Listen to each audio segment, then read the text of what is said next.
Boa tarde, professor. Boa tarde, Stefan. Pessoal, é um prazer estar com vocês aqui nessa tarde de sexta-feira, última aula do curso de PEA 3412, um ano tão emblemático para todos nós. Eu estou na minha casa, em São Paulo, no devido isolamento, assim como vocês tentando se adaptar a esse ano esquisito. Muitos de vocês foram alunos meus em PEA 3411, então é um prazer vê-los novamente. E, turma, o convite que o professor Giovanni me fez foi para complementar o conteúdo de PEA 3412 com um apêndice a respeito de transformadores óticos de instrumentação, TPs e TCs óticos. Então, o material que eu tenho é um material que era destinado para um outro contexto, então eu vou comutar entre uma apresentação em PowerPoint, mais algumas anotações feitas à mão, para que a gente possa fazer esse momento dessa tarde aqui de sexta-feira ser culturalmente importante para vocês compreenderem aonde está, talvez, a fronteira da nossa tecnologia de transformadores de instrumentação com proteção, automação e controle de sistemas elétricos. Ok? Alguém gostaria de falar alguma coisa? Pessoal, tentem me interromper a qualquer momento, abram o seu microfone, berra no chat. Eu estou com 2 monitores, eu consigo ver, às vezes, as expressões de todos vocês, então convido a todos para que vocês possam colocar dúvidas. Professor, não estou entendendo isso, fazer alguma conectividade com o que vocês têm feito de PEA 3412, porque esse conteúdo que eu vou ministrar, ele está... ele é peça fundamental das técnicas mais recentes de proteção e automação de sistemas elétricos. Então, não deveria parecer ser uma coisa extraterrena para vocês, mas uma extensão daquilo que vocês já viram com o professor Giovanni, principalmente na parte de transformadores de instrumentação. Vamos lá. Turma, a nossa viagem, ela começa primeiro com um crédito, a verdadeira obstinação sobre esse tema é do Laboratório de Sistemas Óticos, de Sensores Óticos, do professor Josemir. É um laboratório que pertence ao PEA e que há muito tempo se aventura, de forma bastante competente, em criar aplicações de sensores óticos. Então, para situar vocês, a gente, quando está na engenharia elétrica, a gente aprende eletromag, a gente aprende ondas e linhas, e sempre quase pensando em fenômenos de radiofrequência que estão numa certo comprimento de onda, que são as ondas eletromagnéticas que estão propagando no ar, que estão sendo conduzidas por um fio, e a gente deixa um pouco de lado, verdade, é quase que desconsiderado um pouco da radiação eletromagnética visível, a nossa banda do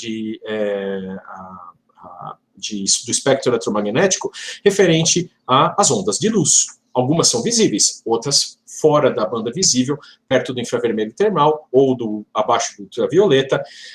E a gente deixa de lado, mas existe uma engenharia muito bonita por trás, se a gente tem engenharia eletromagnética com coisas conduzidas e irradiadas, existe uma engenharia fotônica, tá bom? Com sistemas óticos, e os sensores óticos, as fibras óticas, fazem parte dessa seara. Então, isso na graduação não é visitado com tanta frequência, na pós-graduação tem uma disciplina específica sobre isso do professor Josemir, e a gente tem esse laboratório tão legal no PEA, que faz exercício disso. Nos outros anos, pessoal, a gente costumava levar, ou em PEA 3411, ou aqui em PEA 3412, o pessoal até visitar o laboratório do professor Josemir, para conhecer de perto, porque é uma coisa que ela é contrastante em relação às práticas que nós vemos com coisas conduzidas e irradiadas. Então, se eu tenho um sinal que vem por um fio, em algum momento vai ter uma emenda, ou uma conectorização. Eu vou pegar um condutor, vou pegar o outro e vou juntar os dois. Isso, com condutores de cobre, alumínio, a gente mais ou menos sabe como é feito. Ou é solda, ou é um conector crimpado, conectorizado, borne de parafuso. é um processo metalúrgico que junta os fios, mas no mundo da fotônica, com fibras óticas, por exemplo, que é o guia que a gente usa para transmitir informação, a potência ótica de uma origem a um destino, as emendas não são tão simples assim. Descasca, descasca, torce, torce. Não. Ela é feita de uma forma linda, fantástica, com um ambiente bastante bem controlado. Eu corto a fibra, eu tenho que fazer um processo de polimento na superfície dela, ela tem que estar com plano de corte perpendicular ao eixo dela. A fusão, o juntamento de um lugar com o outro é feito com um robozinho para fazer com que haja coaxialidade. É um mundo novo. E lá no laboratório do professor Josemir, existem máquinas, existem pequenos artefatos, não são pequenos, são caríssimos, que só tratam disso. Como é que eu faço emenda em fibra ótica? Não é trivial. Como é que eu ponho um conector numa fibra ótica? Não é trivial. A fibra é um material cristalino, é qualquer fibra? Não. Ela tem tipos específicos, com propriedades específicas. Então, esse mundo novo, pessoal, eu espero que vocês possam ver com mais profundidade, caso haja interesse de vocês, por exemplo, numa pós-graduação.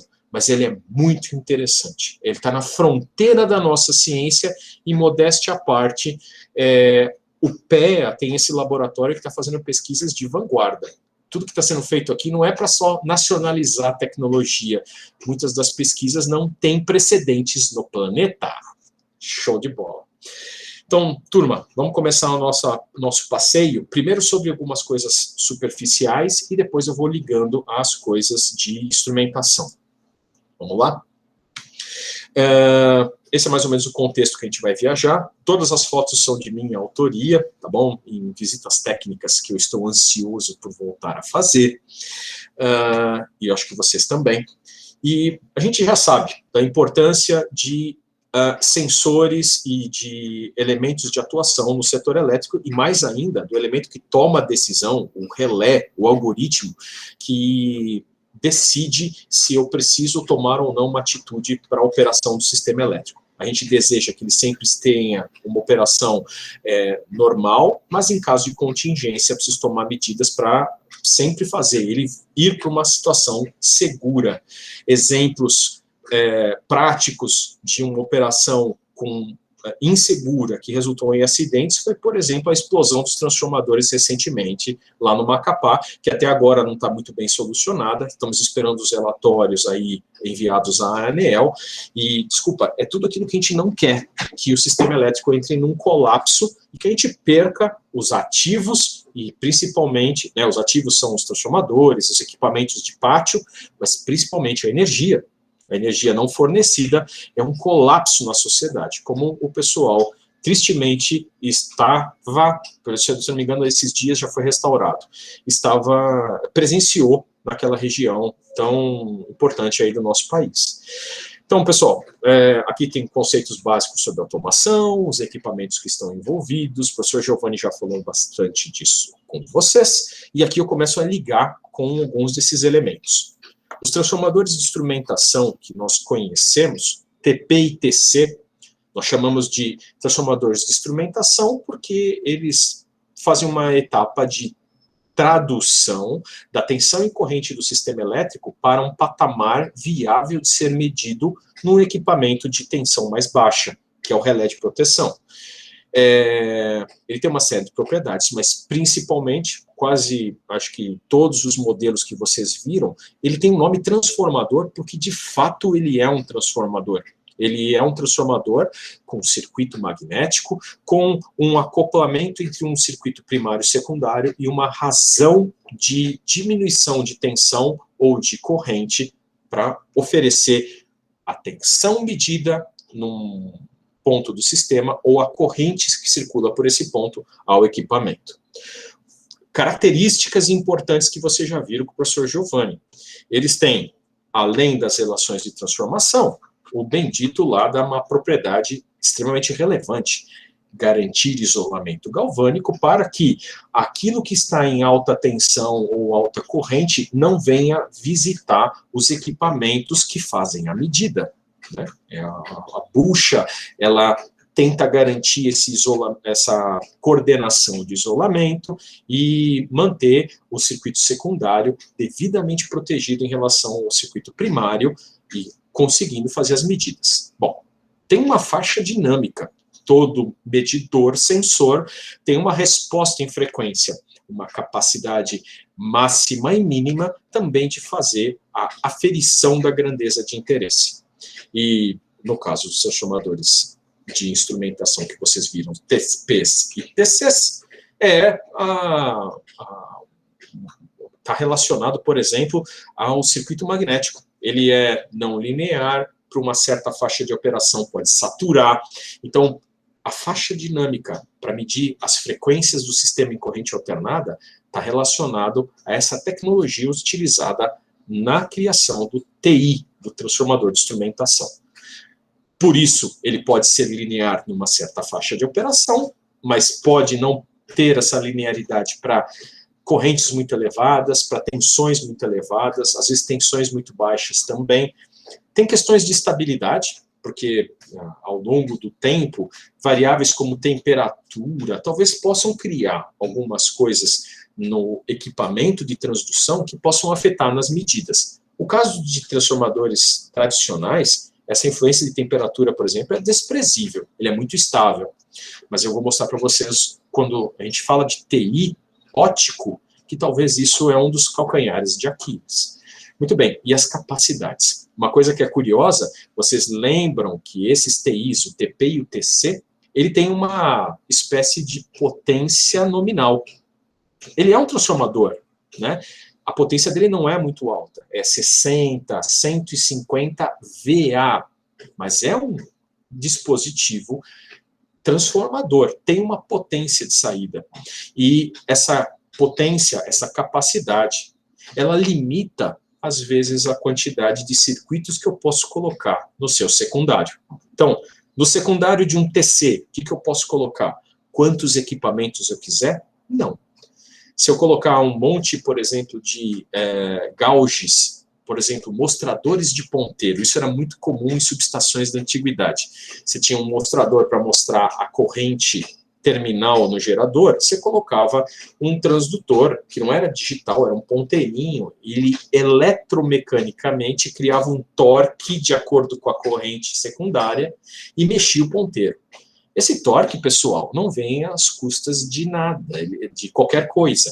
Ele consome energia, ele tem uma carga.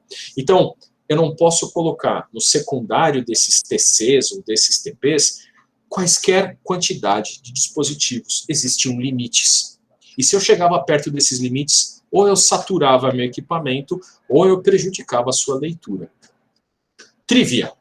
Descobrimos esses dias, eu e o professor Giovanni, talvez ele já tenha até falado para vocês, mas uma empresa aí do setor elétrico, que nós vamos fazer um projeto, uma das subestações deles, no caso de falha de sistemas auxiliares, então vamos situar vocês. A subestação é um pátio cheio de equipamentos, e ela tem que funcionar, mesmo sem energia. Então ela tem, normalmente, uma casa de comando, em que uma das salas praticamente só está repleta de baterias. E essas baterias mantêm um circuito de corrente contínua que alimenta equipamentos, alimenta toda a instrumentação, mesmo na falta do sistema AC principal. Perdi o sistema interligado nacional? Não tem problema. Essas baterias mantêm os serviços auxiliares da subestação, capazes para manobrar dispositivos, fazer os canais de telecomunicações funcionar e abrir e fechar disjuntores, chaves, sem problema. Só que os sistemas auxiliares podem falhar. Qual foi nossa surpresa?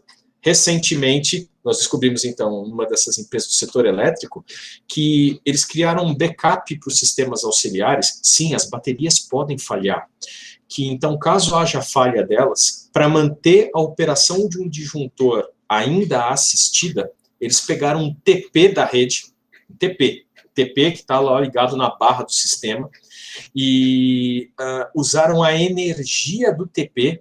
Ele é um transformador, ele tem capacidade, e botaram um retificadorzinho na saída, um conversor AC/DC, e usaram isso daqui para alimentar o backup do sistema auxiliar.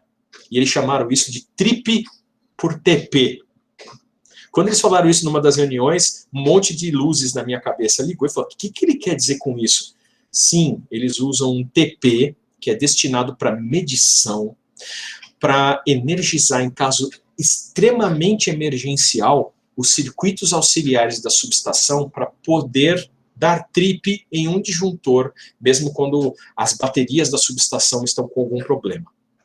Sinistro, não? Muito bem. Então, olha só, o transformador de instrumentação, ele mede? Sim, ele mede. Ele alimenta? Sim, ele também alimenta. E nesses casos mais extremos, o cara ainda botou ali, como carga da alimentação um circuito em corrente contínua com um retificador.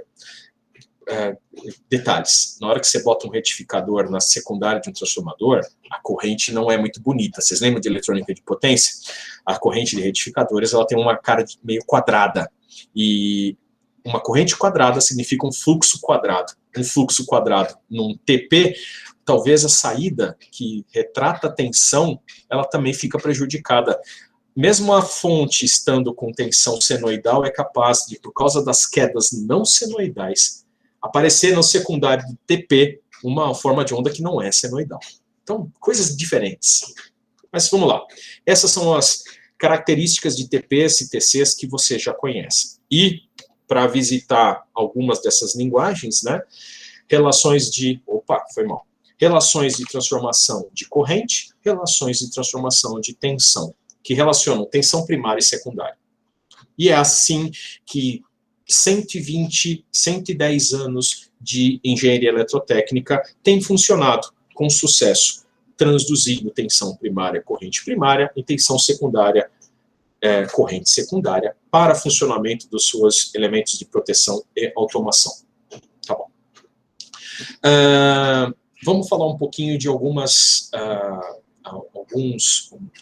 índices de desempenho que vão vir à tona nessa nossa discussão com TP e TC ótimo. Isso daqui, pessoal, é uma área da engenharia que na graduação também a gente não visita com tanto carinho, que chama-se metrologia. É uma área extremamente importante. As pessoas vão pensar, metrologia em metro. É muito mais do que isso. Existem órgãos e institutos que são capazes de fazer aferição, calibração de equipamentos, e a metrologia, ela tem um vocabulário próprio, que a gente chama de VIM, tá bom? Um vocabulário internacional de metrologia. E nesse vocabulário existem muitas palavras que a gente até usa de forma corriqueira, coloquial, que devem ser olhadas com cuidado. E as duas que eu quero trazer para vocês hoje são esses dois conceitos, precisão e exatidão. Talvez vocês já saibam a respeito disso. O que eu quero dizer sobre precisão? Um sensor, nós dizemos que ele é preciso, se por acaso a medida que ele fornece tem um valor, que eu diria que é um valor médio, e uma certa dispersão nas suas leituras. Então vamos lá. Eu tenho um termômetro em casa. Meço a temperatura agora, 36,5. Meço em seguida, 36,5. Meço mais uma vez, 36,7. Está mudando um pouquinho essa incerteza de leituras consecutivas. Talvez sem ter mudança na física ao redor, a gente chama de precisão. É uma dispersão em relação a um valor médio. Tá bom? Só que é o seguinte, essa temperatura que eu estou medindo, 36,5, em relação à temperatura física do fenômeno, ela pode estar ainda errada, distante. E isso nós chamamos de exatidão. É a distância, não é uma distância física, mas euclidiana, entre o valor perfeito da grandeza no mundo físico material e o valor observado pelo transdutor. Então, essa distância, a gente pode dar graus para isso, grau de exatidão. Então, pessoal, no TP e no TC, esses dois parâmetros são determinantes até da aplicação que nós utilizamos, cada modelo de equipamento. Alguns são mais precisos, outros são mais exatos, e por causa dessa variabilidade eu posso ter modelos, preços, custos, tamanhos dos mais diversos. Tá bom? Muito bem. Então, vamos lá. Isso também lhes é familiar. São os paralelogramas de exatidão para transformadores de instrumentação. E eles dizem o seguinte: para as cargas nominais, carga é aquilo que eu coloco no secundário do TP e do TC. O bendito do transformador vai se comportar com um certo erro em magnitude e um erro em fase. Bom, lembrando, isso é um transformador de verdade. Então, ele tem verdadeiramente, tanto o TP quanto o TC, um circuito equivalente com os seus ramos de magnetização, resistência de perdas, com o acoplamento primário e secundário, e depois a sua resistência e reatância de dispersão. Depende do que eu ligar no secundário do equipamento, eu posso ter correntes circulando aqui, quedas de tensão nesses elementos. Então, a tensão primária, corrente primária, são diferentes em módulo e fase da que aparece no secundário para mim. Então, esses paralelogramas estão dizendo isso, mostrando os lugares para as cargas nominais em que essas grandezas se situam. Tudo bem? E, para medição que tem a ver com faturamento, nós tomamos decisões diferentes do que para proteção. Por exemplo, como medição tem a ver com dinheiro, eu quero medir, por exemplo, com uma precisão absurda. O TC, ele é feito com um fundo de escala menor, fica sempre em torno do valor nominal da rede e medindo essa grandeza com extrema precisão e exatidão. Em compensação, quando acontece um fenômeno de curto-circuito, esse TC de medição, ele satura, ele bate nos limites das suas curvas de saturação e a informação fica prejudicada. E, por isso, não é adequado para proteção. Para proteção, a gente põe outro TC, e esse TC, sim, para um outro fundo de escala, ele é incompetente de medir com precisão e exatidão grandezas nominais, mas em compensação, a falta ele vê lindamente. E pode te dizer, é 1 kA, 1.1 kA, 1.2 kA numa certa circunstância. Ok? Legal. Muito bem. Aqui aspectos construtivos de TPs e TCs, e eu vou falar de alguns probleminhas. TP. Qual que é o grande problema de TP? A carga. Eu não posso botar muita coisa no secundário do TP, porque senão eu carrego ele tem muito mais quedas de tensão interna, e aquela paralelograma de exatidão, eu vou parar fora dele. E a medida está distorcida. Muito bem. Faixa dinâmica. O TP também não responde para qualquer frequência, porque, afinal de contas, o princípio de transdução ele é eletromagnético. É um transformador, um núcleo. E esse núcleo ele tem uma curva de magnetização e, principalmente, não linearidades. Ele é um filtro. As altas frequências da rede, quem diz que um TP consegue enxergar? E lembrem-se, modernamente, um dos tópicos que é mais importante em sistemas elétricos, que é qualidade de energia, significa que as nossas redes não estão operando em regime permanente senoidal puro. Elas estão poluídas de componentes harmônicas. Ver harmônicos é uma coisa, medir harmônicos é um problemão, porque o TP e o TC tradicional podem enxergar componentes de frequência elevada completamente distorcidas em magnitude e fase. Eles têm um circuito magnético que é um filtro, então eles podem ver essas informações fora do espectro da frequência nominal de forma deturpada. Dá até para você calibrar e compreender como é que ele mede para você compensar os erros, mas é uma coisa que ninguém faz. Hoje, os TPs e TCs tradicionais são feitos para operar observando fundamentalmente os nossos 60 Hz, algumas harmônicas, mas não todas elas e nem todas com precisão e exatidão. Muito bem. Então, esses são os problemas de TP. Os TCs, bom, um monte de coisas interessantes sobre sua fabricação, como que eu alojo um transformador para esse papel de medição de corrente, mas ele também tem um problema parecido do TP, que é carga, não posso colocar muita carga nele, se eu botar muita carga, inclusive resistiva, eu saturo o TC com facilidade, e na saturação, de novo, eu tenho distorção nas formas de onda. Imagina, essa onda mostrada aqui no canto direito da apresentação é o observado no secundário de um TC por causa de uma corrente muito elevada, num burden, né, numa carga no secundário também elevada, e olha só o que eu consigo observar da corrente. De longe ela é senoidal, essa é a corrente primária verdadeira. Ela tem um offset DC bastante grande. Mas olha, o observado pelo equipamento de proteção é muito distinto disso. É uma corrente que é de longe senoidal e com uma forma de onda muito estranha. É a saturação do circuito magnético acontecendo. Então, próximo problema, ele também não é adequado para qualquer faixa de amplitude. Correntes muito elevadas, o TC de medição não atende, eu preciso de um TC de proteção. Correntes muito pequenas, o TC de proteção é impreciso. Então, eu preciso de equipamentos distintos.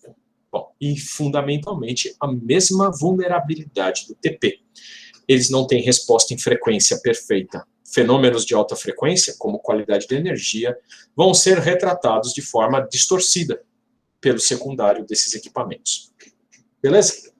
Esse é o mundo de TP e TC, mas é 120 anos que isso funciona lindamente. O problema é que as redes modernas estão começando a trabalhar de forma não distorcida, não senoidal pura, distorcida.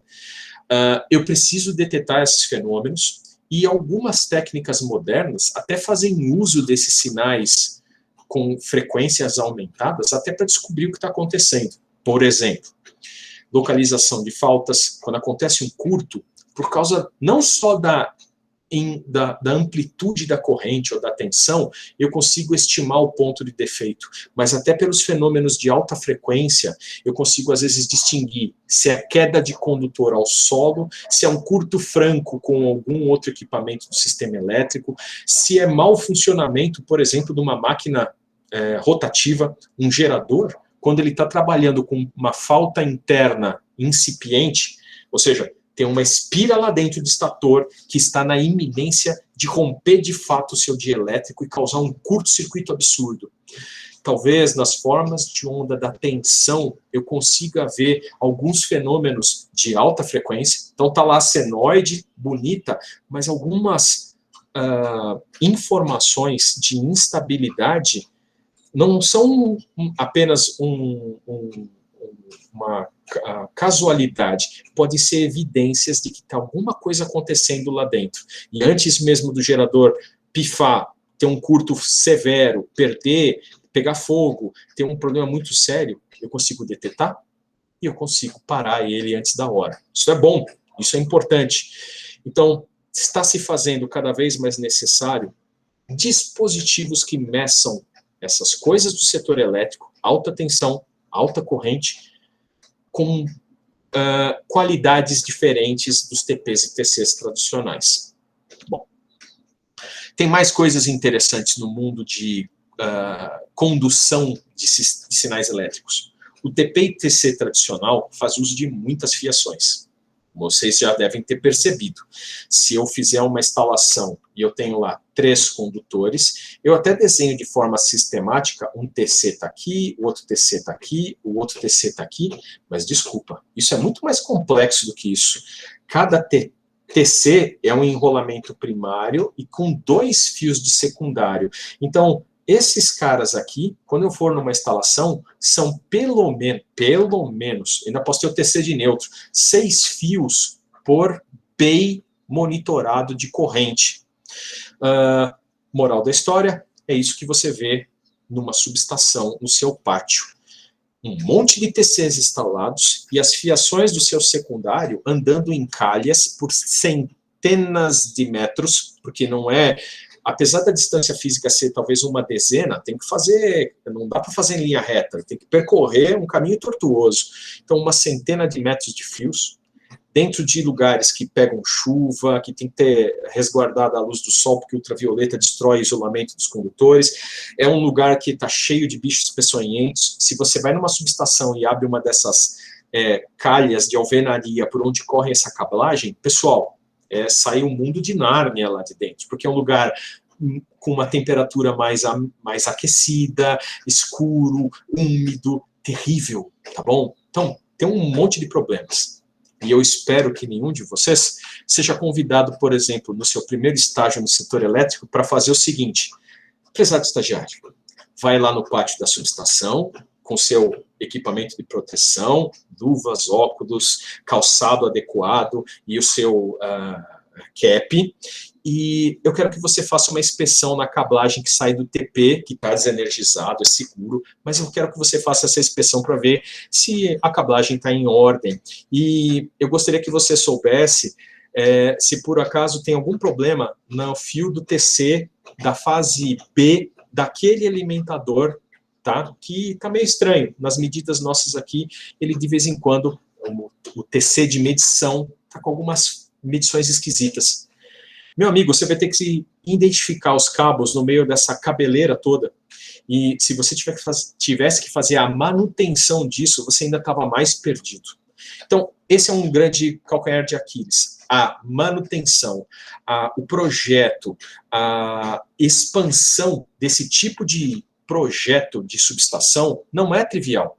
Se de repente uma subestação instalada, bonitinha, funcionando, de repente alguém tem uma ideia mirabolante. Vamos colocar mais um bay. Significa o lançamento de mais cabos num lugar que já está todo apinhado. Você tem que alterar a fiação. Isso é terrível. Então, o valor em cobre ou alumínio, a quantidade de metros, o lugar que está colocado, os problemas de manutenção, se você somar tudo isso, o custo associado às cablagens é extremamente relevante. E guardem essa informação com vocês, tá? E o que a gente pode, então, fazer para melhorar? Né? Talvez, onde estão a vanguarda da pesquisa relacionada a tudo que eu falei? Muito bem, sensores ópticos. Quais são as sacadas relacionadas às medições com sensores ópticos? Primeiro, que eu vou usar como elemento de transdução primário ainda a grandeza física original. Tensão, corrente, sensores ópticos são usados para medir temperatura, para medir aceleração, velocidade angular, velocidade linear, um monte de coisas. Só preciso de um elemento capaz de pegar essa medição física e transportar para uma informação na luz. E é isso que a gente vai fazer. A gente analisa as modificações que a grandeza física fez na luz que está conduzida por uma fibra óptica, por exemplo, e, mediante essas modificações, tentar inferir o que causou isso, então eu medir o verdadeiro valor da grandeza original. É uma técnica sofisticada, porque medir propriedades da luz não é fácil, não é uma onda eletromagnética que eu consiga, por exemplo, fazer uma oscilografia. Tem um oscilógrafo que me mostra todas as ondas compreendidas dentro de um feixe de luz? Terahertz? Não tem. Então, o que a gente consegue fazer? Nós temos que medir as propriedades da luz de uma forma também sofisticada, talvez por técnicas como interferometria, técnicas que indiretamente me dizem como que estão as propriedades daquela onda. Lembrando, né, a luz, ela tem uma dualidade onda-partícula, e eu estou interessado em medir as propriedades dessa grandeza tão peculiar. A onda, eu consigo entender algumas coisas dela mediante essas técnicas, tá bom? Então, qual é a vantagem imediata de usar luz no sistema elétrico?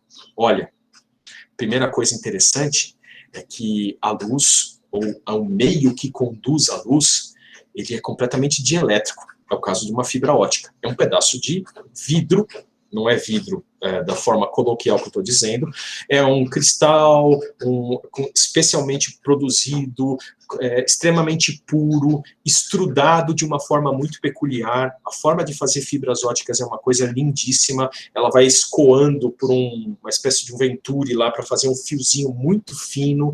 Esse fio, ele não pode ser vincado porque ele pode quebrar, mas ele suporta algum grau de flexibilidade. Você coloca em volta dele uma camada mecânica de proteção,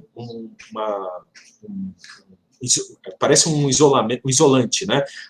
Ele tem que ter uma borracha em volta porque ele está isolando. Não. Aquela superfície que é colocada em volta da fibra é apenas para conferir o isolamento, vamos dizer assim, a segurança mecânica àquele meio tão delicado de condução da luz.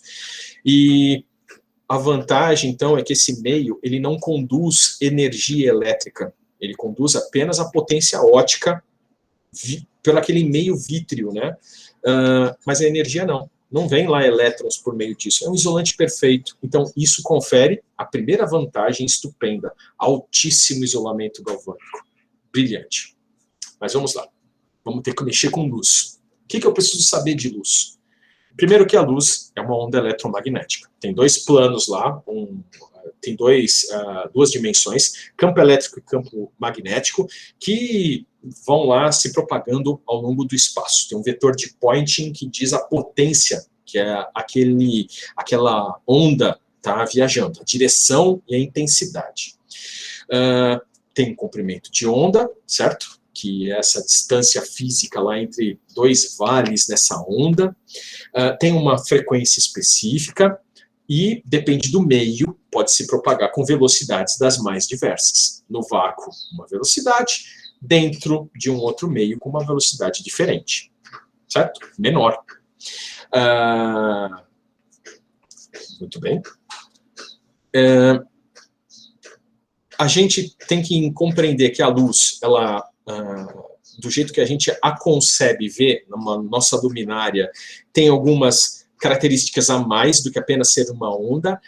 Não uma, mas são várias, às vezes com dispersão na sua cor, ou seja, uma luz branca. Não tem apenas uma única onda, tem ondas em vários comprimentos de onda, em várias frequências, e superpostas dão a percepção de uma luz branca, mas fundamentalmente tem vermelho, tem o verde, tem o azul, tem uma multitude, é uma banda muito larga, tá?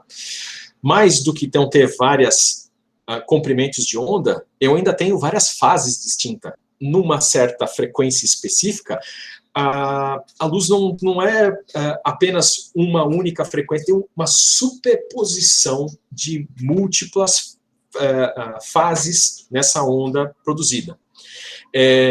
Além disso, ela não está mandada numa única direção, ela está dispersa. Então, a primeira percepção que a gente tem de uma fonte de luz é essas fontes como uma lâmpada, que são omnidirecionais. O omni significa que ela manda luz para todo o redor da fonte luminosa. Não é bem assim. Em luminotécnica, a gente até estuda, tem lugares que tem mais densidade de fluxo luminoso, lugares que tem menos, mas ela em relação a um ponto luminoso, ela se distribui ao longo de todo o espaço. Um lugar com mais potência, outro lugar com menos. O que eu posso fazer é, se eu colocar, por exemplo, uma superfície com uma fenda, eu consigo já obter, por exemplo, uma coerência espacial nas ondas luminosas, e elas passam a parecer, depois de passadas pela fenda, com uma frente de onda lá que está mais ou menos todas elas alinhadas.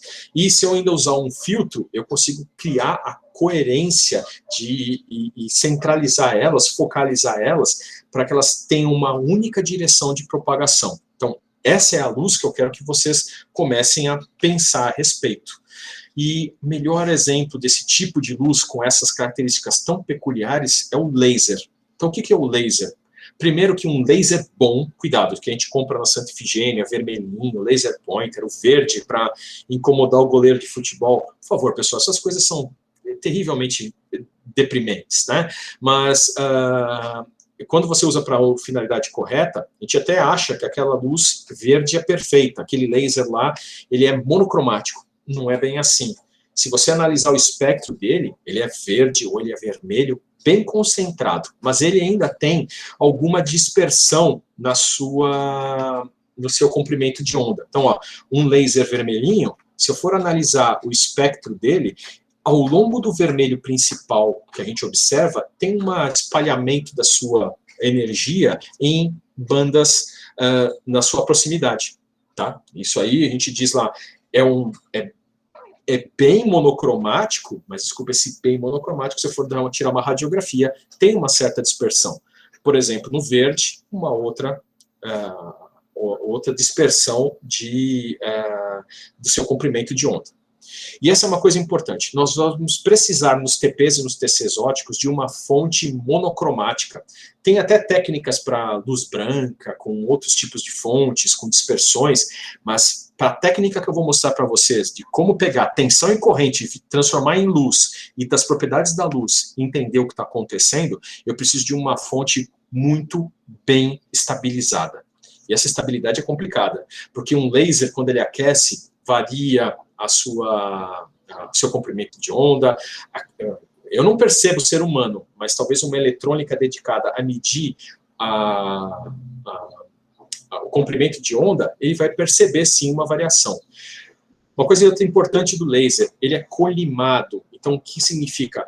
Os feixes de luz que numa luz unidirecional vão para todo lado, eles estão concentrados numa única e boa preferencial direção de propagação. Por isso que o laser vira aquele ponto quente lá, quando você exibe numa parede. Os lasers caseiros até tem uma pequena evanescência ao redor, porque essa colimação não é perfeita. Mas eu preciso, na aplicação que eu vou mostrar para vocês, de uma fonte bem colimada, ou uma lente que faça com que toda a luz produzida por o laser seja mandada pelo guia de ondas, que é a fibra ótica. Então, vamos lá. Precisamos de uma fonte monocromática, colimada, e a luz, ela seria interessante dela ser polarizada. Como assim? Como assim? Peline, minha cabeça dói. Pessoal, em geral, a luz tem uma polarização qualquer. A fonte, ela não fica mantendo os seus planos de oscilação do campo elétrico e do magnético estabilizados. Ela fica balançando, gira. Então, é importante, na hora que eu produzo a luz monocromática, ainda colocar um elemento no caminho, que é um polarizador. E esse polarizador diz o seguinte: eu vou rejeitar algumas dessas componentes que estão em fase distinta de uma delas. Eu vou manter a luz dentro da fibra, aquela com uma polarização perfeita. O plano H e o plano E, eles vão se preservar ao longo do comprimento, essa qualidade aí vai ser propagada, do início ao fim, perfeitamente. Ela está garantindo uma polarização, tá bom? E isso é uma outra coisa importante, porque é uma das únicas formas da gente medir as propriedades da luz, é a gente conseguir, primeiro, uma fonte luminosa sabidamente com as características controladas. Amplitude, colimação, polarização, muito bem definidas. Quando eu mandar elas pela fibra ótica a um elemento sensor, qualquer mudança nessas propriedades, aí sim eu vou tentar bater. Mudou o comprimento de onda? Não. Mudou a amplitude? Opa. Mudou a polarização? Opa. É assim que eu vou detectar as grandezas, tá bom? Então, primeira coisa, vamos lembrar de um fenômeno trivial. Guias de onda, ondas e linhas. O pessoal já arrepiou, já vai... professor, faltou luz na minha casa, vou fechar o Google Meeting. Com isso eu não quero falar.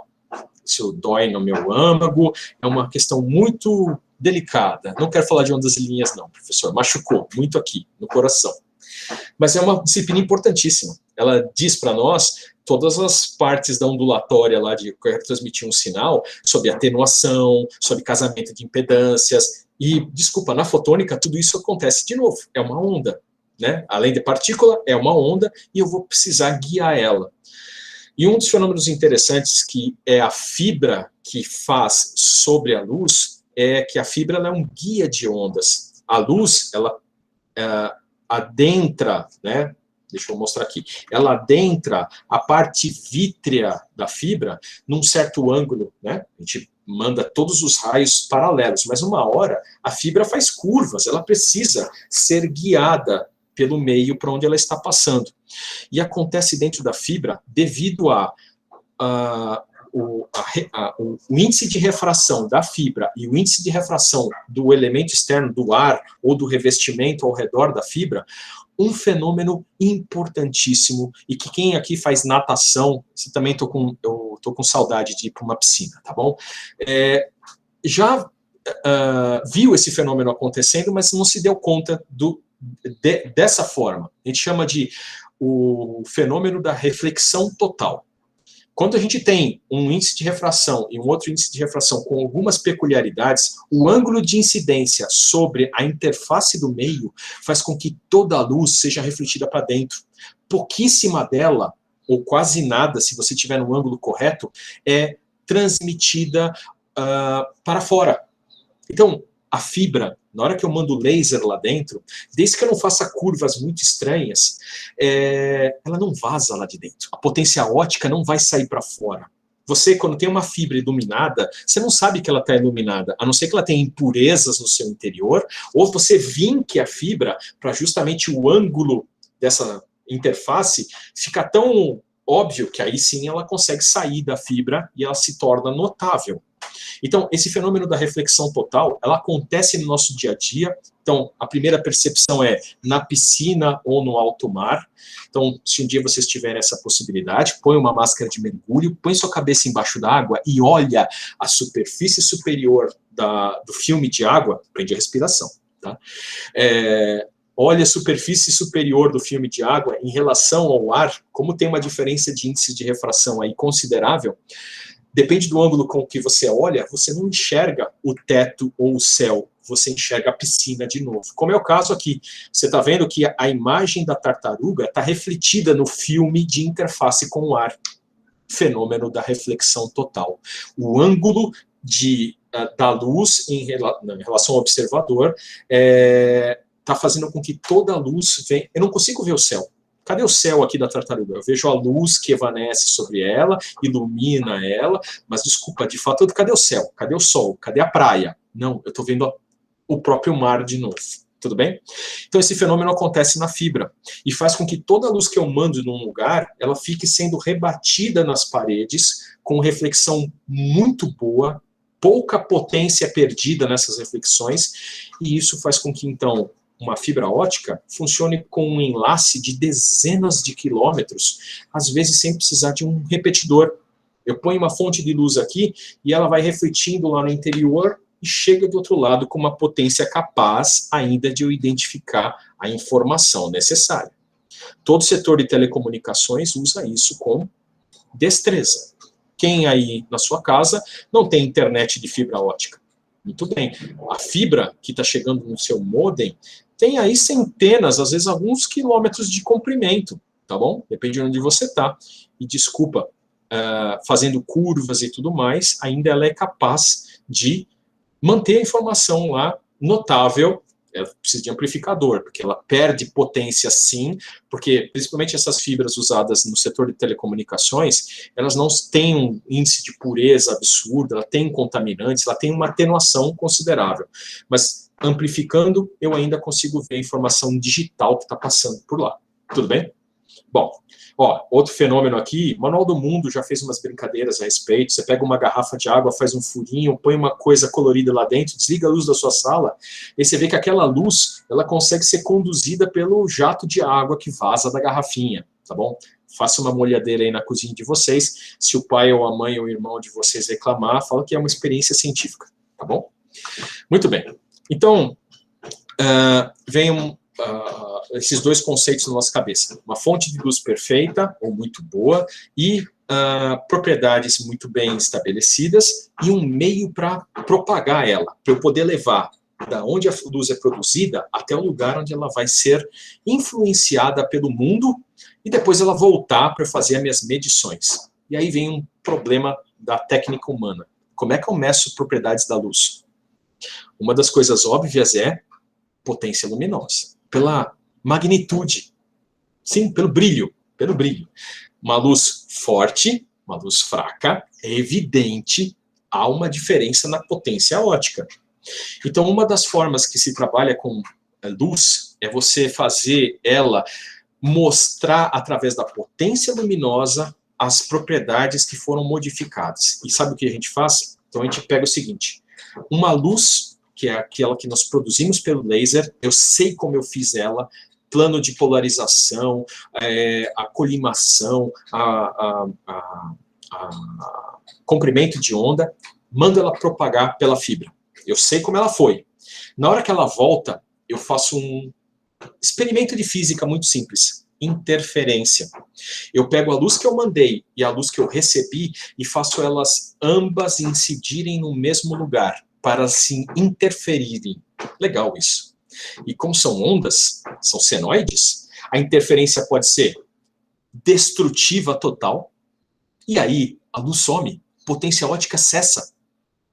Quem aí não lembra daquele experimento da dupla fenda, quando a gente faz lá física, você pega a luz, manda uma luz monocromática em duas fendas pequenininhas e você tem um padrão de interferência depois das fendas em algum lugar refletido. Em alguns lugares a luz é mais forte, em alguns lugares a luz some. Em alguns lugares acontece a interferência construtiva. As duas ondas estão em fase, então eu tenho uma percepção de potência ótica mais elevada. Em outros lugares, a luz ela está em contrafase uma com a outra e elas se anulam. Brilhante, a potência ótica diminui. Opa, então temos um método de medição de propriedades da luz, só que é por interferência. Muito bem. Bom, como é que eu meço isso? Como é que eu vou medir potência ótica? Um fotodetetor. Então, o que a gente faz na prática é pegar um diodo que ele é capaz de, ao receber energia luminosa, gerar uma pequena correntezinha pelo seu semicondutor. E aí, se eu amplificar, pessoal, essa corrente, ela às vezes é na faixa aí de microamperes, nanoamperes, picoamperes, e eu já conheço pessoas que trabalham com femtoamperes, eu nem sei qual que é a letra que eu tenho que usar para representar o femto, tá bom? Desculpa, ignorância de um professor. Mas eu preciso, às vezes, amplificar por 1.000, 10.000, 100.000, 1 bilhão de vezes para que essa pequena corrente se torne, por exemplo, uma queda de tensão considerável, capaz de eu medir com instrumentos. Tipo, um fotodetetor perceber potência ótica e gerar uma tensão, por exemplo, de 5 volts, não é trivial. Eu preciso, às vezes, de uma amplificação estupenda. Tem uma dificuldade aí. Obter esses amplificadores não é trivial. Esses amplificadores, pessoal, para quem não conhece, são amplificadores de corrente em tensão. Eles têm um nome na literatura específico, chamado de amplificadores de transimpedância. E eu preciso fazer eles. Legal. Então, mas é viável. Eu já vi gente trabalhando com isso. Até em femtoampere é possível detectar coisas. Você detecta quase o fóton individual. Legal. Show de bola. Muitos dos experimentos de detecção de neutrinos são baseados nesses tipos de fenômenos. Muito bom. Voltem para cá. Peline, até agora você falou de luz, para cá, para lá, phaser, laser, Star Trek parece, Star Wars. Não. Vamos agora trazer para o nosso mundo. O TP e o TC ótico. Como é que eu pego tensão, como é que eu pego corrente e faço ele alterar propriedades na luz? Existem materiais que foram pesquisados lá nos idos de 1800 e trelelé já, Faraday trabalhou com eles, Pockels trabalhou com eles, que eles perceberam que a cadeia cristalina, quando a luz se propaga por aquele meio, se por acaso aquela estrutura cristalina estiver submetida a ou tensão elétrica na forma de campo elétrico, ou corrente elétrica na forma de campo magnético, que pode acontecer um fenômeno de mudança na polarização da luz. Esse é um dos efeitos. Então, vamos lá. Primeiro deles, efeito que nós chamamos de efeito Pockels. É aquele que é usado no TP. No TP. É um cristal, você corta, lapida, faz ele no formato que você precisa, põe aqui a sua extremidade do cabo de fibra ótica e faz com que a luz faça a sua travessia pela rede cristalina do cristal. Legal. Se por acaso, ao longo do comprimento, houver um campo elétrico, então, desculpa, é um problema ainda geométrico, porque o campo elétrico tem direção, tem sentido, então eu preciso desenhar um lugar que aquele campo esteja realmente alinhado com o eixo de propagação da luz. É um problema complicado. Mecanicamente, não é uma coisa trivial, mas alcançável. O pessoal no LSO faz isso sem problemas. Teve um projeto de formatura no ano passado que fez um sensor de tensão para uma certa aplicação, que é projetar o cristal, saber onde a luz vai entrar, como distribuir o campo elétrico pelaquela geometria.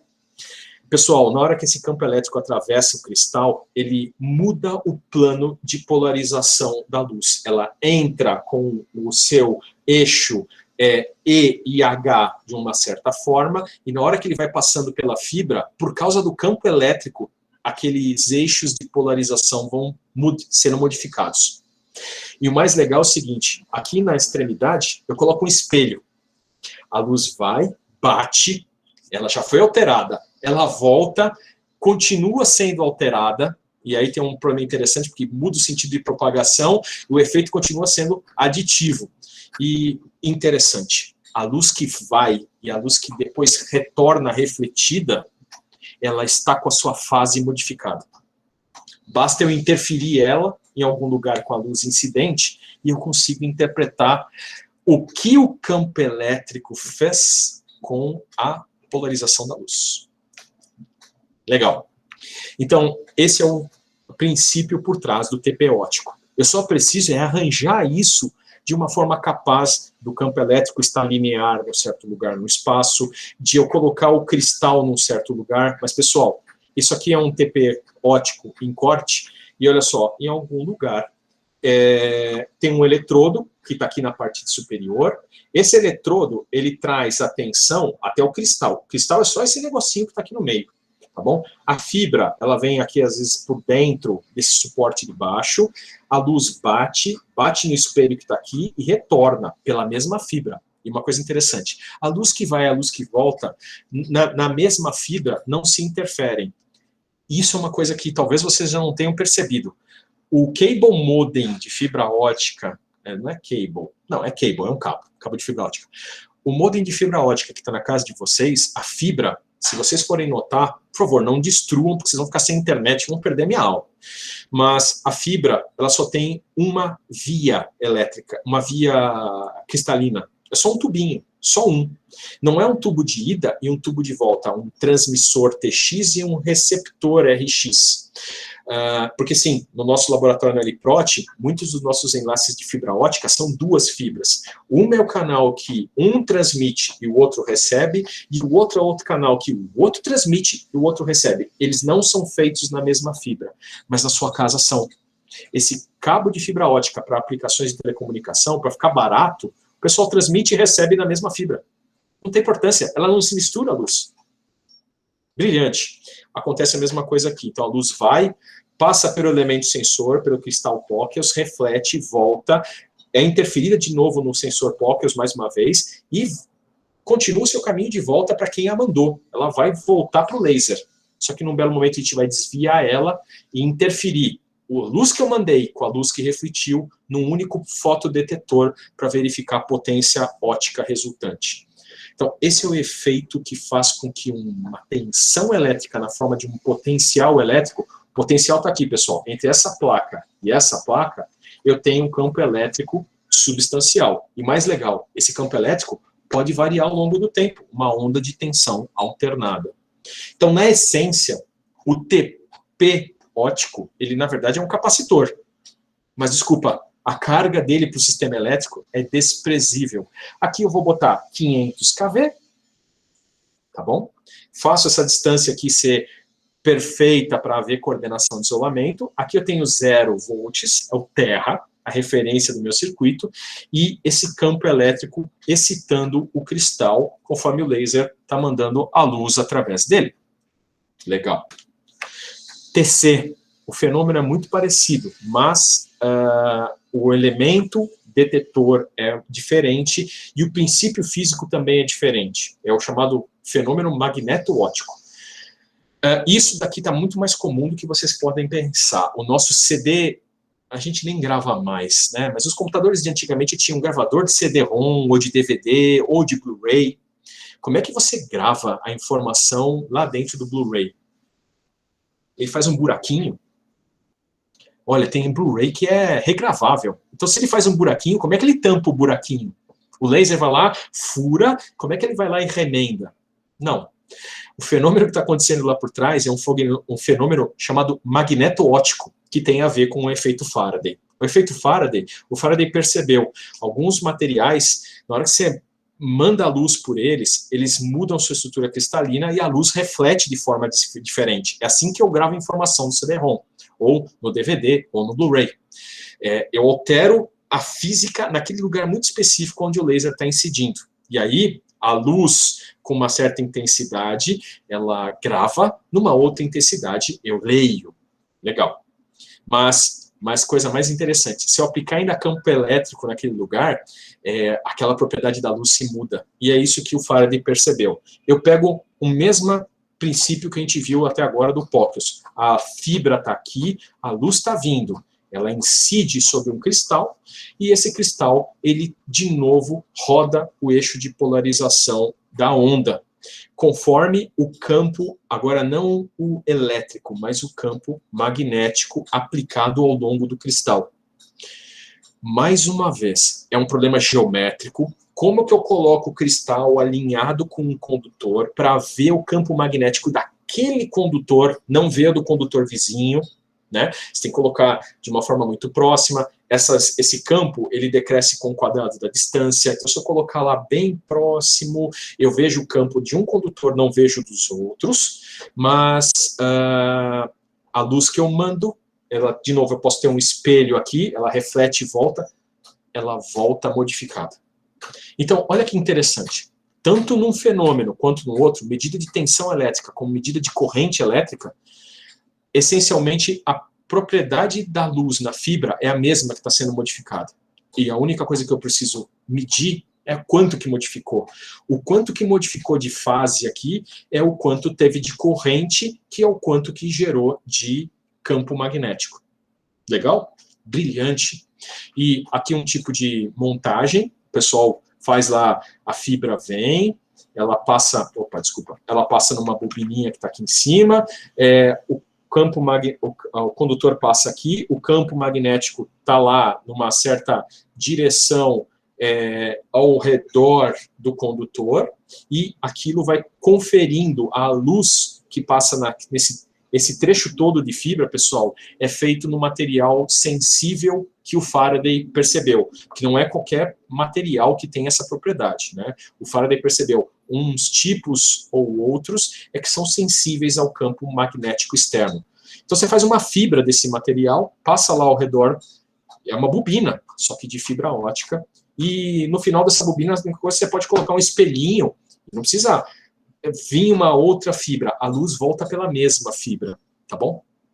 E, muito bem, o que eu vou trabalhar é fazer com que vamos lá, aqui está o laser, esse cara é o que manda a informação, ele entra no enlace de fibra, ele vai até o elemento sensor, bate num espelho, então, vamos lá, a luz vem, bate no elemento sensor, volta, mas antes de vir a interferir no próprio laser que está emitindo, inclusive isso é perigoso, o laser se iluminando, ele se esquenta, ele pode alterar suas propriedades. Eu ponho uma espécie de um prisma, e a luz que eu mandei, tá bom?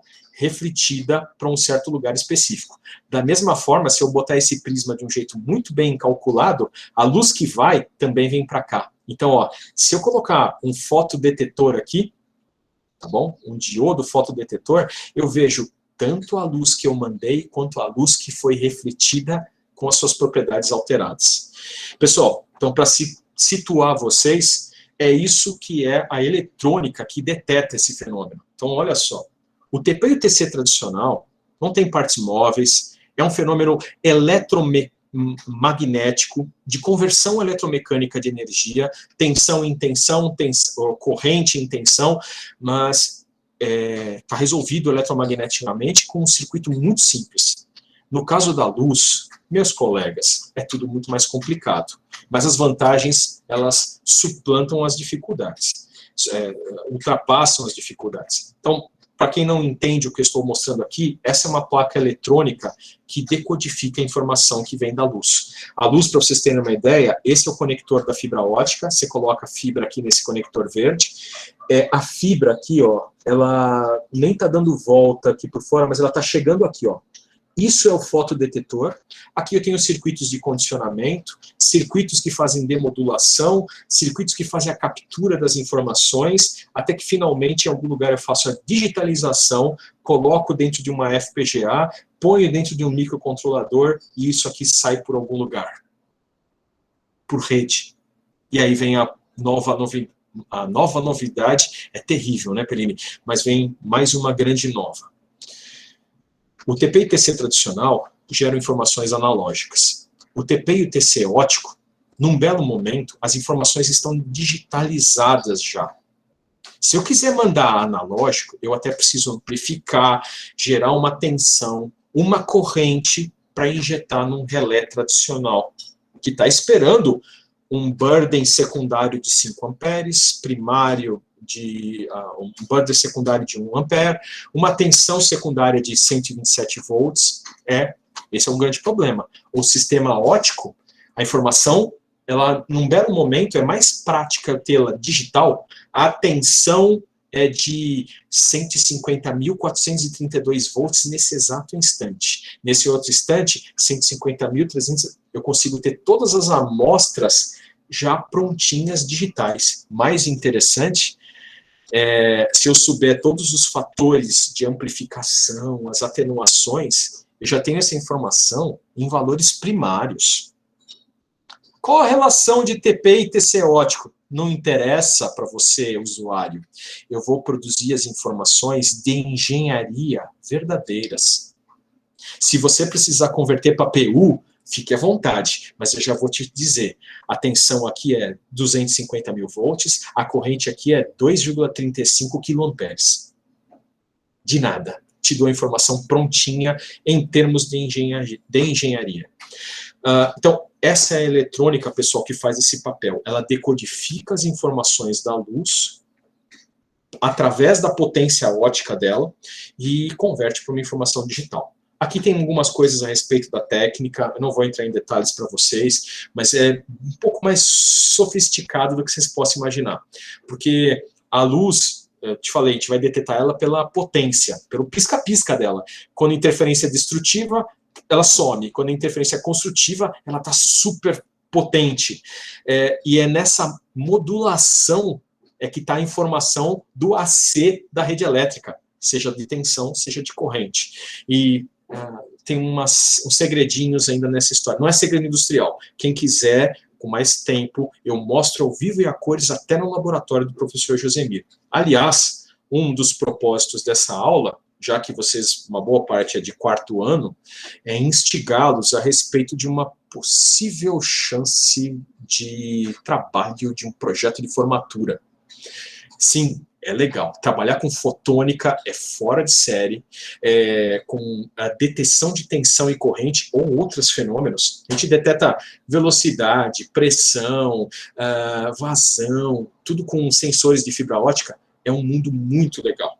Então, convido a vocês, quem tiver interesse, quer se instigar num projeto de formatura, eventualmente um mestrado, um doutorado, eu oriento 2 alunos com o professor Josemir justamente nessa seara. Porque como eu sou engenheiro de proteção de sistemas elétricos, eu sei exatamente os requisitos dessa informação chegando para um relé. E Josemir, que domina toda a técnica de processamento digital, da técnica de processamento dos sinais óticos, faz a última milha. A gente se junta para poder fazer sensores, TP e TC ótico. Temos na Poli, feito na Poli, tecnologia nacional, feita em casa. Patenteável, sem precedentes no planeta.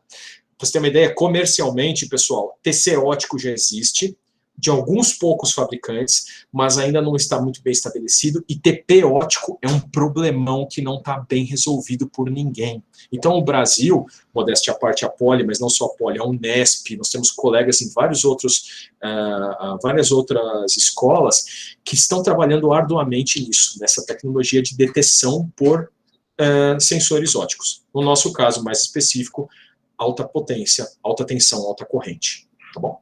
Bom, então, turma, isso aqui são figuras desses equipamentos, tem os protótipos lá. Quem nunca viu um TP ótico pode ficar um pouco chateado, porque é o seguinte, ó, tá aqui um TP ótico.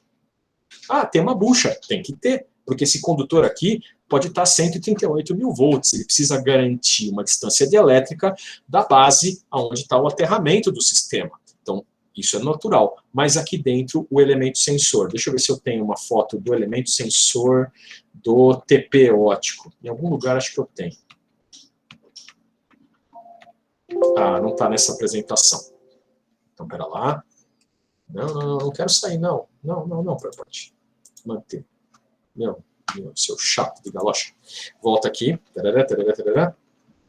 Então, não tenho aqui a cabeça sensora que está aqui dentro, tá? Mas isso aqui é um ensaio que foi feito no Instituto de Energia Eletrotécnica, lá do outro lado da rua da Poli, em que o pessoal submeteu um equipamento nosso que foi destinado para calibração de TP e TC tradicional. Eu explico daqui a pouquinho. Não só o TP, mas um TC. Esse aqui é o nosso TC ótico. Parece uma colmeia que o pessoal instala em volta de um condutor. Isso foi colocado em campo, tá bom? Foi ensaiado lá num experimento feito num projeto de pesquisa e desenvolvimento.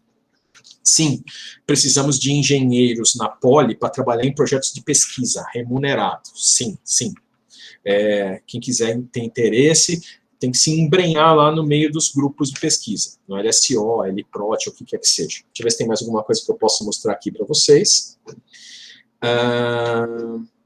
Muito bem, TP de referência. Não dá para ver aqui, está muito pequenininha na foto, mas aqui embaixo é aquele mesmo TP que estava ensaiado na primeira figura, e aqui está o conector da fibra que chega, tá bom? Que ela vai, bate e volta a informação para depois a gente poder analisar. O interessante, o que liga o TP no campo à unidade eletrônica que está lá na casa de comando, traduzindo a informação em tempo real do potencial que está aqui em cima? Um pedaço de vidro. Então é extremamente seguro. Você pode pegar esse cabo de fibra ótica na mão, botar na boca. Desculpa, você não vai fazer isso, porque se tiver qualquer coisa salina aqui em volta, um contaminante, mas acreditem, a rigidez dielétrica é muito diferenciada, o isolamento galvânico é estupendo, conferindo bastante propriedades de segurança à instrumentação. Para finalizar um pouco da discussão sobre TP e TC ótico, eu preciso comentar duas outras coisas importantíssimas que esse sensor tem, que é diferente do TP e TC tradicional. Primeira coisa, linearidade.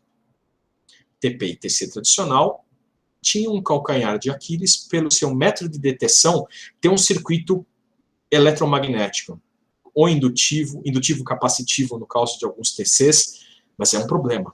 Tem uma curva de magnetização em algum lugar que impede das medidas serem transduzidas de forma pura.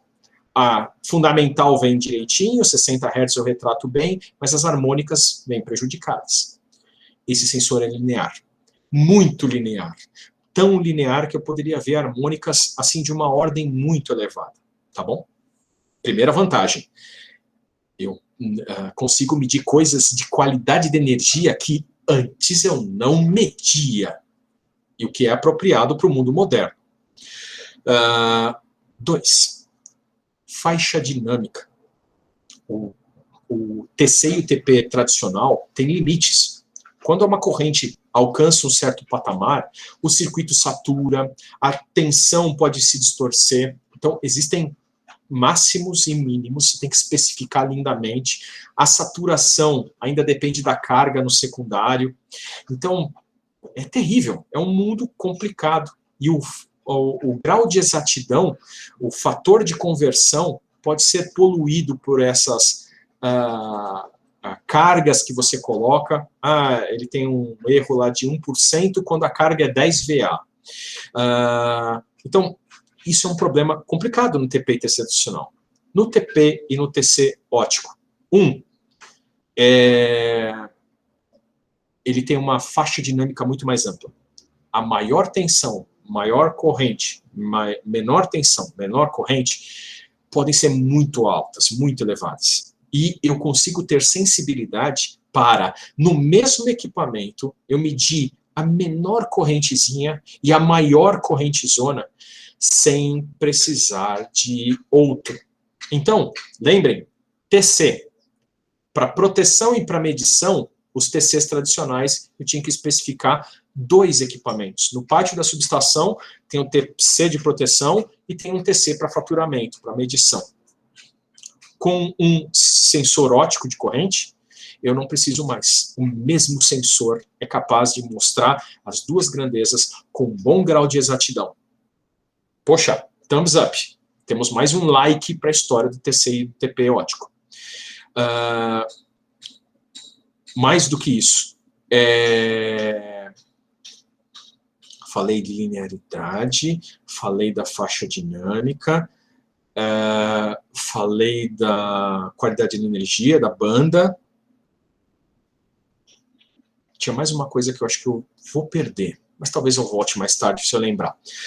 Mas é o seguinte, então, são virtudes fora de série para esses equipamentos. Eu consigo, então, compactar meus bays, não preciso duplicar a quantidade de transformadores de instrumentação, só que é o seguinte, tudo isso que eu mostrei para vocês, por que ainda é um work in progress? Por que ainda demanda tantas pesquisas, para vocês terem uma ideia, ó, isso daqui é os testes de um transformador de instrumentação óptico para a gente analisar o grau de exatidão ou de estabilidade da relação de transformação e da fase. Tá? Fase é natural de esperar que tenha uma defasagem, mas olha só, a concentração dos pontos das medições em relação a um paralelogramo de um TP e de um TC tradicional. Um equipamento consegue um grau de exatidão muito superior ao do equipamento tradicional e surpreendentemente preciso, tá bom? A dispersão dos pontos está bem aqui concentrada. Interessante isso. No mundo real, esse paralelogramo, ele mantém todos os pontos usuais de operação desses TIs tradicionais. Olha no TI óptico, está tudo concentrado num pontinho só, lá no centro. Pô, bonito. Bom, então eu estava falando para vocês. Por que ainda é um work in progress? Porque muitas tecnologias ainda não foram criadas, estão sendo criadas agora. Por exemplo, se vocês forem lá no Eliprot, uma das ações que a gente faz mais, nós pegamos um relé de proteção e tacamos lá uma corrente que é muito parecida com a corrente que ele veria na subestação para a gente testar os nossos algoritmos. Legal. Como é que eu faço isso com um relé que vai ter uma entrada ótica? Sim, porque o futuro é esse. O relé não vai ter mais uma entrada para um TC, um TP, com fio conduzido analógico com centenas de quilômetros, centenas de metros de extensão que vem lá do pátio. Vem uma fibra. Entra lá, esse é o TC da fase A. Entra outra fibra, TC da fase B. Opa! Peraí, eu não posso mandar as 2 informações numa fibra só? Sim, numa única fibra, fase A, fase B, fase C, tensões, e fase A, fase B, fase C, correntes, tudo no mesmo canal. Mas olha só, como que eu produzo a simulação?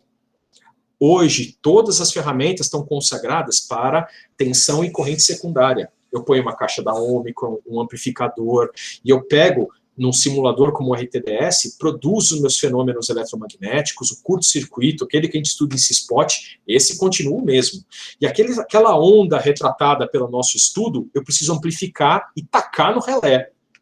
Tem amplificador óptico para isso? Está sendo desenvolvido.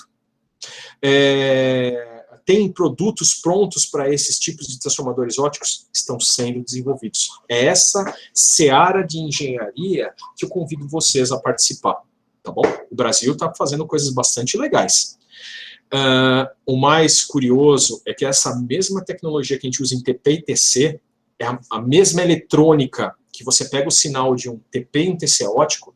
Se eu colocar um sinal, por exemplo, de um giroscópio a fibra óptica, sim, dá para medir velocidade de rotação com fibras ópticas. O fenômeno é fantasticamente lindo.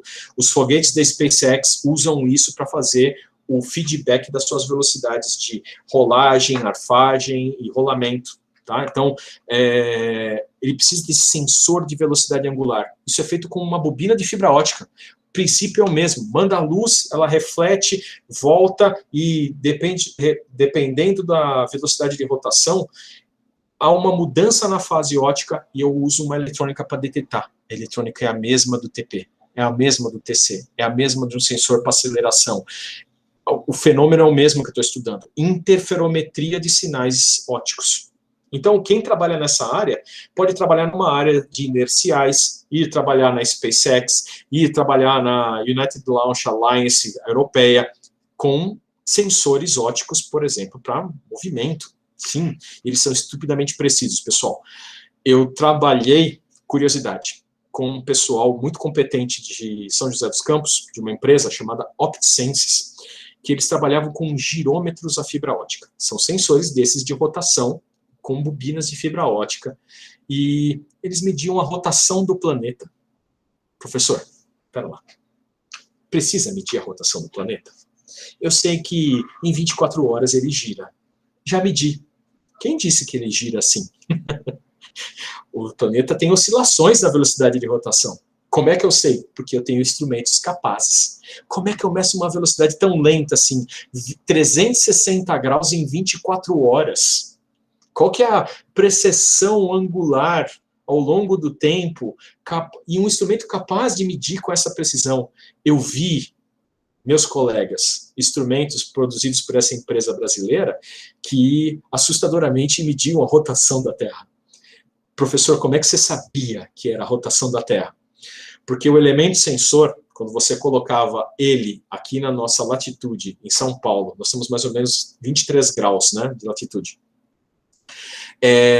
O vetor de velocidade de rotação do planeta, nessa nossa posição aqui no hemisfério sul, a 23 graus, ele tem uma composição angular.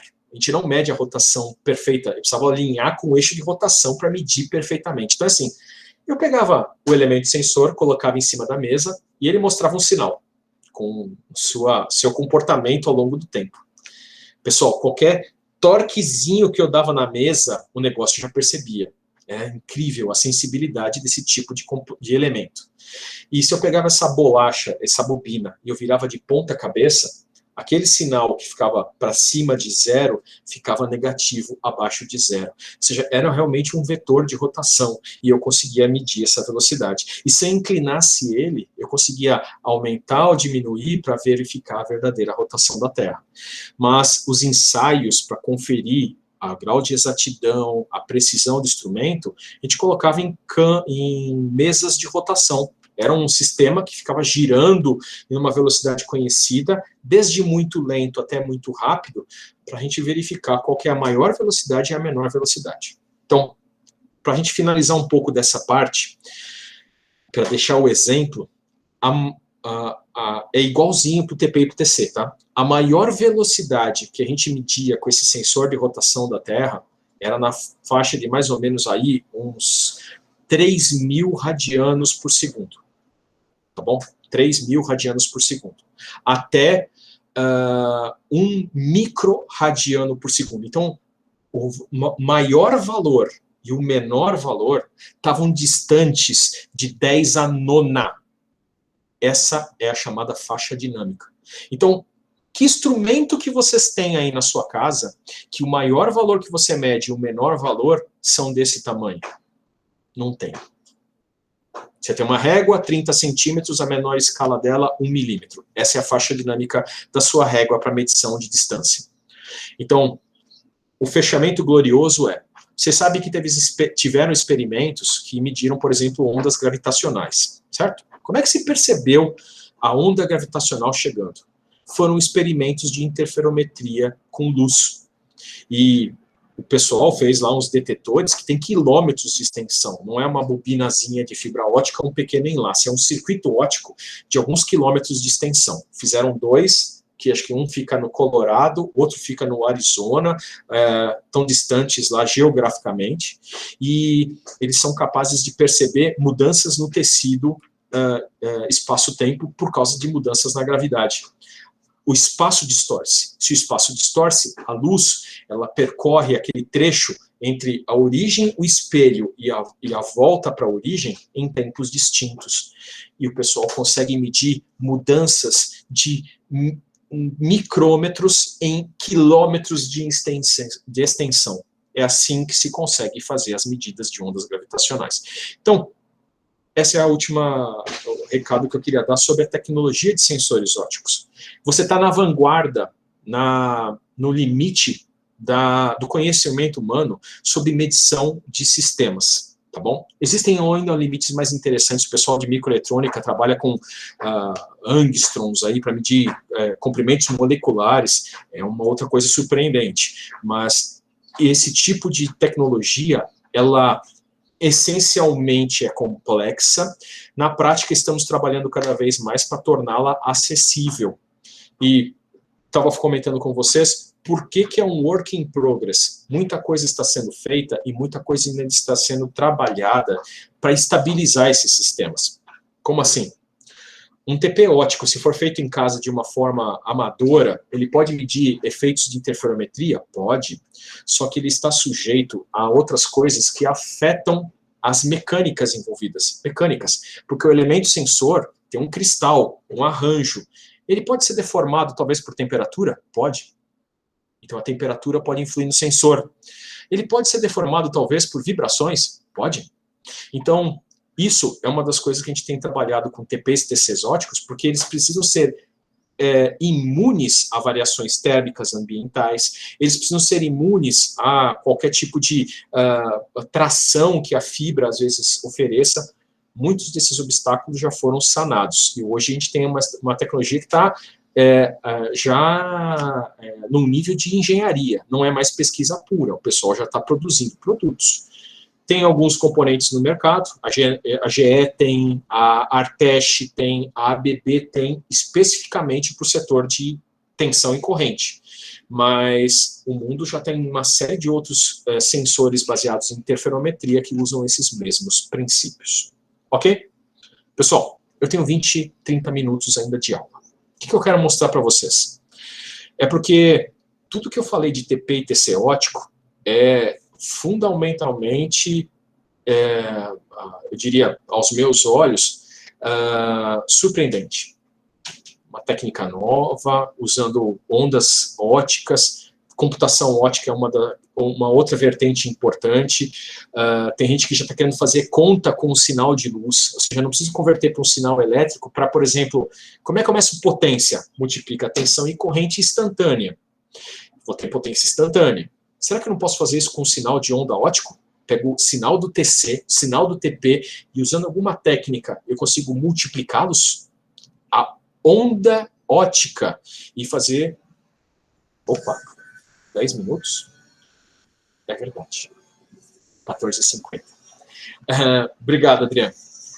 Eu agradeço também, porque, pessoal, estou dando aula desde as 9 da manhã, sem nem tempo para almoçar. Mas, vamos lá.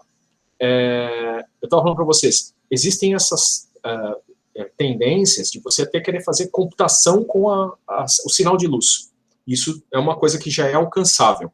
Só que a computação ainda digital está avançando, a analógica também tem algum avanço, mas é pesquisa.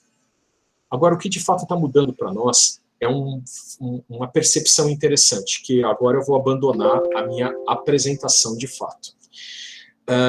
O professor Giovanni comentou com vocês que proteção de sistemas elétricos, a gente tem que se preocupar com a tensão, com a corrente, fazer processamento digital dos sinais, e, de fato, isso é o que está consagrado. Eu tenho os nossos IEDs, e eles têm nas suas borneiras de tensão e corrente, né, os seus parafusinhos, uma centena de cabos que vêm lá do sistema de potência. Eu tenho lá um alimentador, e eu faço a coleção das suas grandezas trifásicas, mando para o meu equipamento e são tomadas decisões, por exemplo, para abrir e fechar um disjuntor, controlar o sistema elétrico, aumentar a excitação de um gerador. Muito bem. O fenômeno vocês absorveram. A novidade que eu trago para vocês é o seguinte: tudo isso está mudando. Não é só por causa do TP e do TC ótico, mas porque existe uma tendência. Tudo isso daqui, essa milhagem entre campo e IED, era tradicionalmente analógica. E a última milha aqui dentro é que era um mundo que a gente podia dizer que é digital. Só que isso está se supercedendo, está ultrapassando essas barreiras físicas do equipamento, e a digitalização de subestações é a próxima fronteira para os sistemas elétricos de potência. Elas já não são digitais de subestações? Sim, claro que são. É a mesma coisa de eu falar que hoje temos smart grids. Já são smart há muito tempo.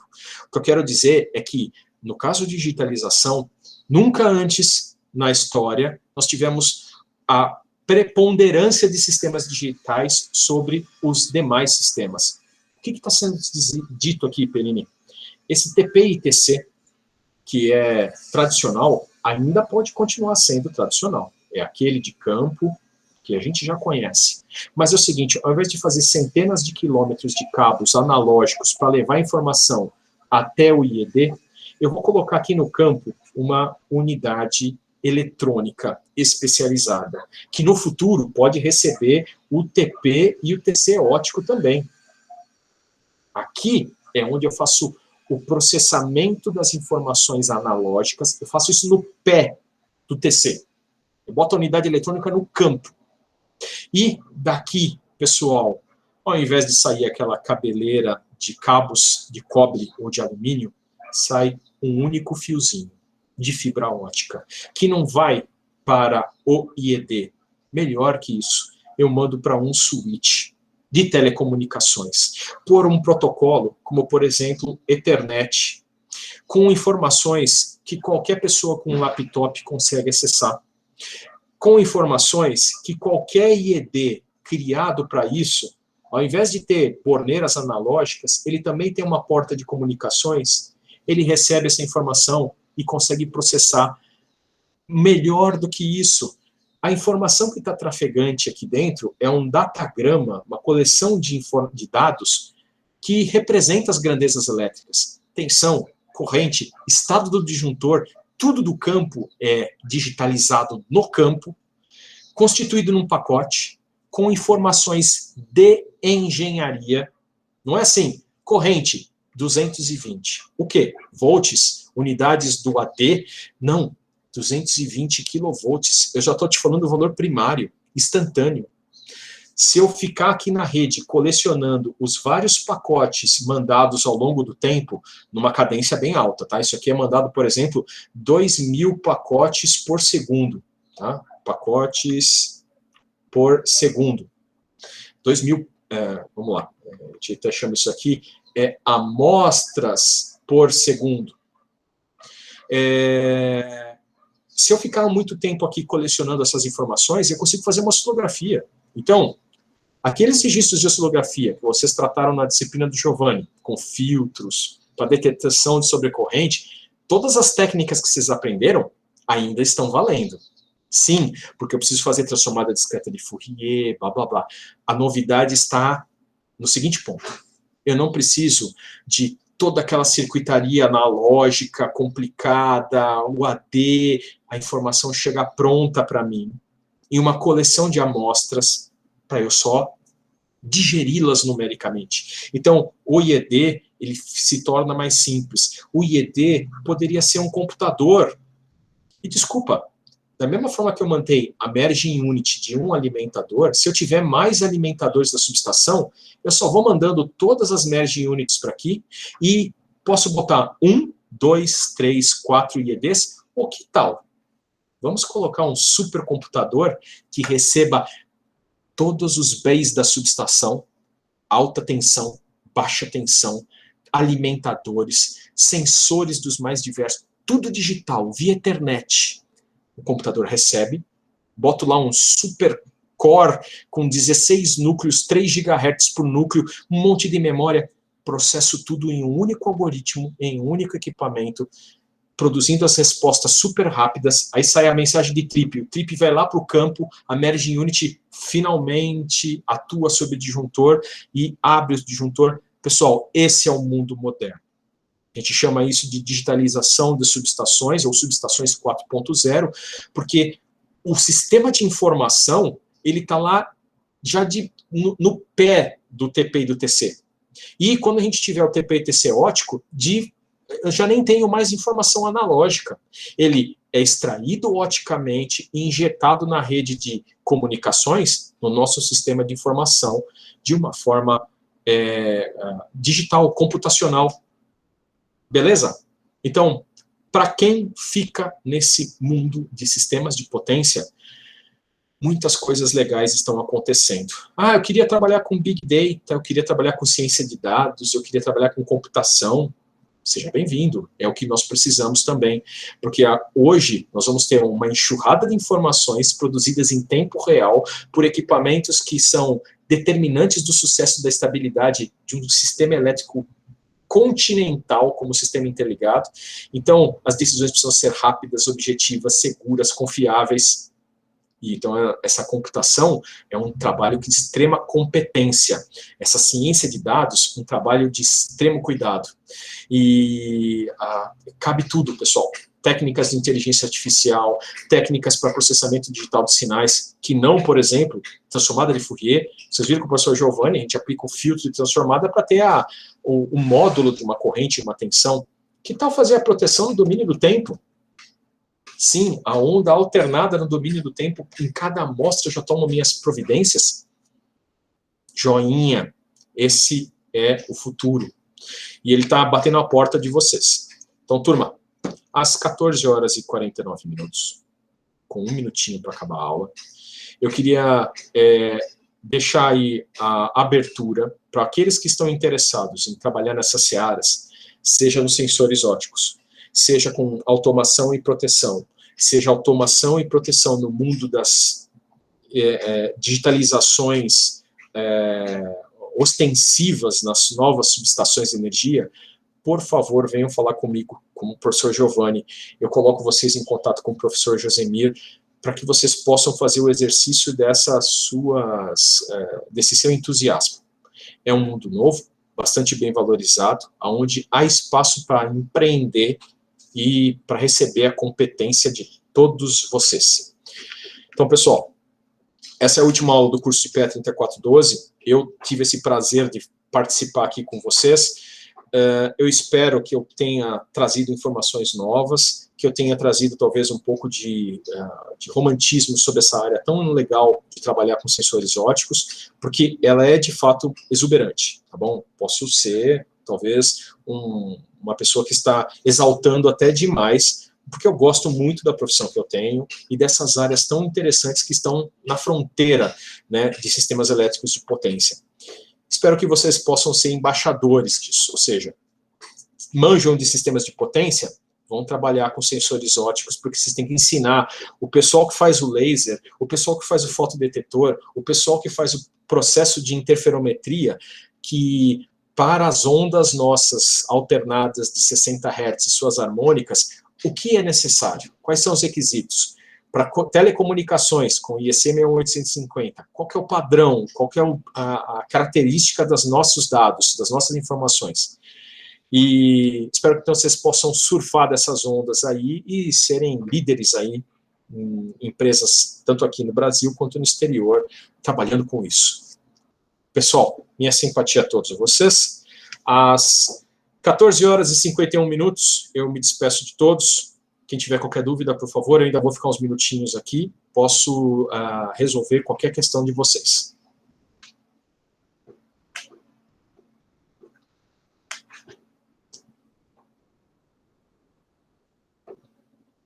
Tchau, tchau, pessoal.